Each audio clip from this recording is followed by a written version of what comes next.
దేశంలో ఎన్ని పార్టీలున్నా ఎన్ని జెండాలు వచ్చినా ఎర్ర జెండా కదరే అలాగుంటదుల్లా. ఓడినా గెలిచినా ఓట్లతోటి సంబంధం లేకుండా పబ్లిక్ కోసం కొట్లాడేటోళ్ళు వాళ్ళొక్కలే కావచ్చు.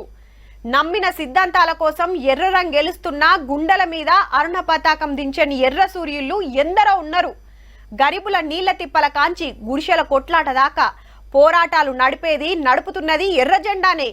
గా ఎర్రన్నలకు పెద్దన్న లెక్కున్న సురవరం సారిగా అగువడడు మనకు.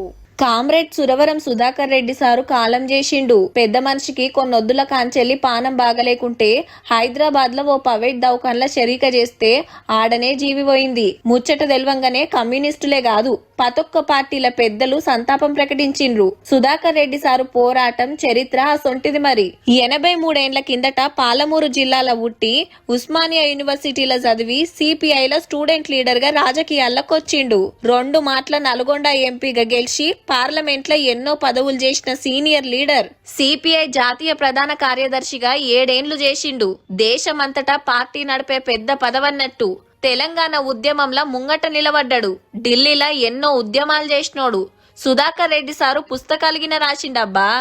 ఏజ్ బారైనా ఎప్పుడో మీటింగ్ వస్తూనే ఉండేది. పట్టిన ఎర్ర జెండా, నమ్మిన సిద్ధాంతం ఇడవని నికాసైన కమ్యూనిస్టు. మరి వారి పోరాట చరిత్రని మన భుజస్కంధాలు పని చేసుకొని పోరాటం సాగించిన రోజే వారి నిజమైన నివాళులు అర్పించడం అవుతాం. సురవరం సుధాకర్ రెడ్డి సారు ఆఖరి చూపు కోసం రేపు హైదరాబాద్ లో సిపిఐ ఆఫీస్ కు డెడ్ బాడీని తీసుకొస్తారు.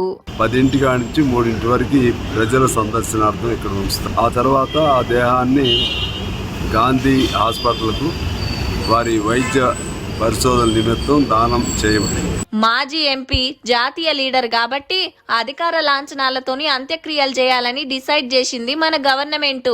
తరమెల్లిపోతున్నదో, త్యాగాల స్వరమాగిపోతున్నదో, అనువంత స్వార్థము అంచుకు రానిక కడవరకు కమ్యూనిస్టులుగా బతికినట్టి సురవరం సుధాకర్ రెడ్డి ఓ 2వ మట్టిలో మాణిక్యం.